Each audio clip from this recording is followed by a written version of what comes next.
Bruce Lee, Chuck Norris, Jackie Chan. Seems like everybody knows about them and will attribute the growth of the martial arts in this country to them. Well, I want to introduce you to another group of individuals who also spread and influenced the martial arts here. I'm talking about a group of individuals I call the Warriors of Bronze and Fire.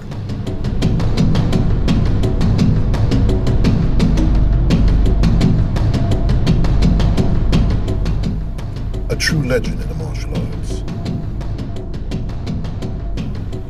Some folks talk about Bruce Lee.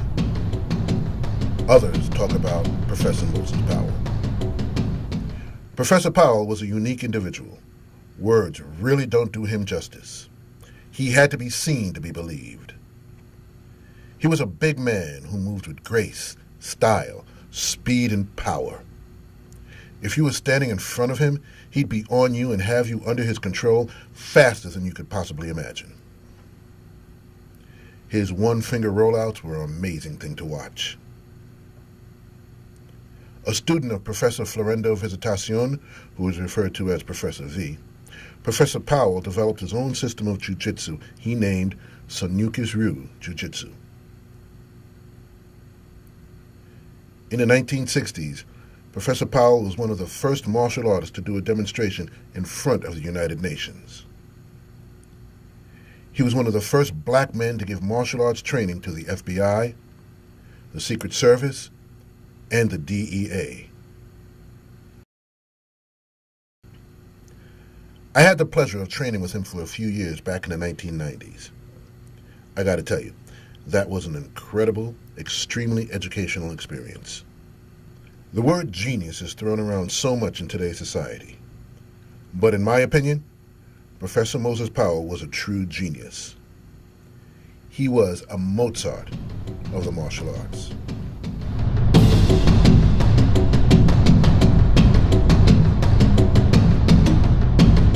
Eugene Fields. He may not have been a household name. He may not have starred in movies, published a lot of books, or had a reality show. But he was an icon in the greater Ohio martial arts community. Almost every grandmaster and master in this Ohio, Kentucky, Indiana tri-state region at some point in their career trained under Eugene Fields. Eugene Fields was a traditional man, refusing the title Grandmaster, Soke or Shihan, preferring to be simply called Sensei. He was tall, he was slim, with an old-world swagger. He was one of the most efficient, smoothest, and most graceful judoka ever to step on the mat, in my opinion. More Fred Astaire than Gene Kelly, more Julius Dr. J. Irving than Michael Jordan. Once he put his hands on you, you were on your back before you knew what happened. To spectators, it seemed as if he just walked up to you and suddenly you were on the ground. Sensei began his judo training in 1951 when he was in the United States Air Force. Upon returning to the States, from about 1954 to about the early 1970s, he was a regular at many judo tournaments. He traveled all over to compete and took a number of first-place tournaments and state championships. He also competed for a spot in the 1964 Olympics team.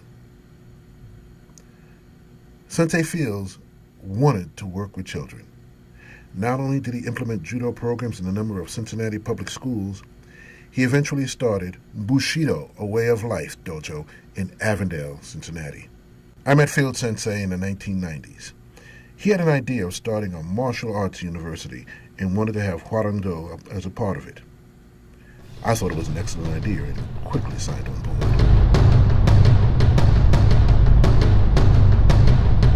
Victor Moore. When you talk to pioneers of American martial arts like Joe Louis, Mike Stone, Chuck Norris, and so on, ask them to name their toughest competitors. There's one name they'll all say: Victor Moore. And yes, Victor Moore is that black karateka who did the famous demonstration with Bruce Lee back in the 1960s. mostly associated with Shoreiru karate under the late old Sensei Robert Trias. He also studied Kempo, Goju-ryu, Judo, boxing, and he studied Bondo and kickboxing under Dr. Mong Ji. Dr. Mong Ji is the man who introduced Bondo into the United States. As it states in his biography, Victor Moore is the man who fought them all. He was the first black man to win a major karate tournament in 1965. He fought against and beat competitors such as Mike Stone, Joe Louis, Chuck Norris, Bill Wallace, Fred Wren, and Jim Kelly, to name just a few. In 1973, Joe Louis and Victor Moore had the first televised kickboxing match. Victor Moore is another legendary person I was blessed to meet and train under. He is an excellent and very informative teacher. A number of his students are now masters and grandmasters in their own right and spread out across the country.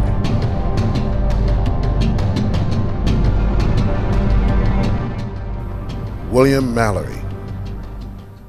Hyung Nim, my big brother.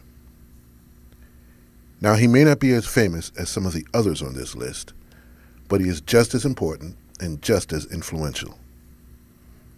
He competed in numerous tournaments in the greater New York City metropolitan area, which includes New York City, New Jersey, Connecticut, Westchester County, and so on, from about the 1960s until the 1990s. Actually, let's say until about the beginning of the 2000s, this millennium. Hyung Nim trained in a number of arts and systems: karate, kung fu, taekwondo, hapkido, kuksulwan, kobudo, and harangdo. I met Hyung Nim in the late 80s and quickly found him to be an extremely knowledgeable martial artist. Now, despite all my years of previous training, it was William Malory who introduced me to the concept of bunkai, or applications of forms. He taught me how to break down those forms and those katas into their essential combative principles. That training philosophy is obvious when you watch his students do their forms. Whether you see them doing koryo, basadai, palge ilchang, or harang inyang, the techniques are clear and obvious, and you can really see the fight, as he would say. Despite all his knowledge, despite all his experience, despite all his years of teaching, Hyung Nim William Malory still considers himself a student and is always learning. William Oliver. Okay, check this out. It was in the early 1990s. I was at a tournament in Manhattan with a buddy who happened to work for Marvel Comics. He was interested in martial arts, so I brought him to this tournament. And I introduced him to Shihan William Oliver. When we walked away, my buddy almost shouted, "Wow! I wonder if he'd let me take some pictures of him. I want to use him as a reference for the Wolverine and Punisher." Shihan Oliver wasn't a big man. He probably weighed no more than 150, 170 pounds.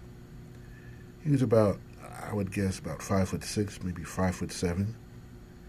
But the power emanating from him was that of the largest NFL player.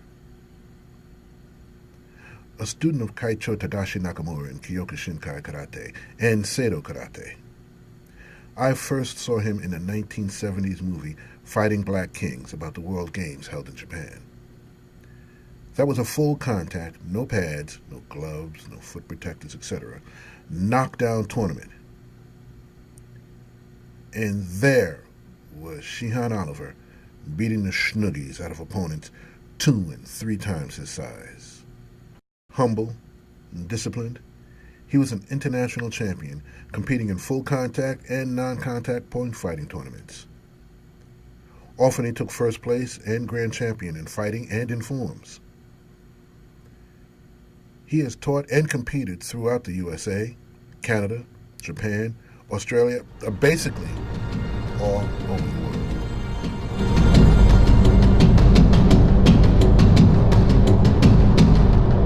Charles Emery, a grandmaster in Tang Soo Do. He is a fixture in the Southern Ohio, Cincinnati martial arts community. He began his training in the 1960s under Grandmaster Kyung-Wan An, a direct student of Tang Soo Do founder Hwang Gi, and Grandmaster Maynard Stanley. Grandmaster Emery has taught in various churches and community centers in the greater Cincinnati area. Grandmaster Emery was one of the first people I met when I came to Cincinnati, and he welcomed me with open arms, inviting me to train with him. Like other black martial artists of his era, he is very proud, very strong, very knowledgeable. He's an excellent, excellent teacher. And he is very much respected, not just as a martial artist, but as a man as well.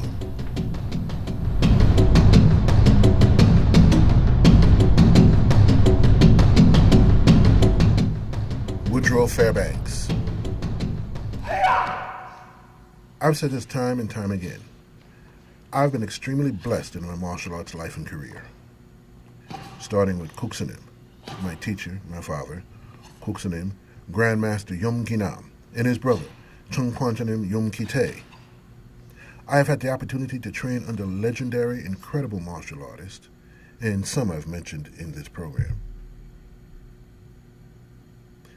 There's one man who means nearly as much to me as Kuksanim.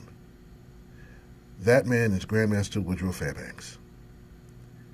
He also can be labeled as a martial arts genius, more Einstein than Mozart. A student of Victor Moore and the legendary old Sensei Robert Trias, Grandmaster Fairbanks holds ranks in several different systems of karate and kung fu. He combined his karate, kung fu, and tai chi training into a system he calls Wu Sing Yi. Grandmaster Fairbanks possessed the unique ability to watch any form, any kata, any fighting drill, and then break it down to its various combative principles, and then perform it as good or better than you did. Very active in the tournament circuit in the 1960s and 70s, up through and including this year, often taking first place in grand championships in forms, fighting, and competing against such people as Bill Wallace, Chuck Norris, Alex Sternberg, and others. This list is by no means all-inclusive. There are a lot of other warriors of bronze and fires out there in various cities and communities. In fact, if you know of someone, please feel free to contact me, and I'll tell you what format to send their information so I can put together more episodes featuring more of the warriors of bronze and fire. Thank you, and that's it for now. Till next time.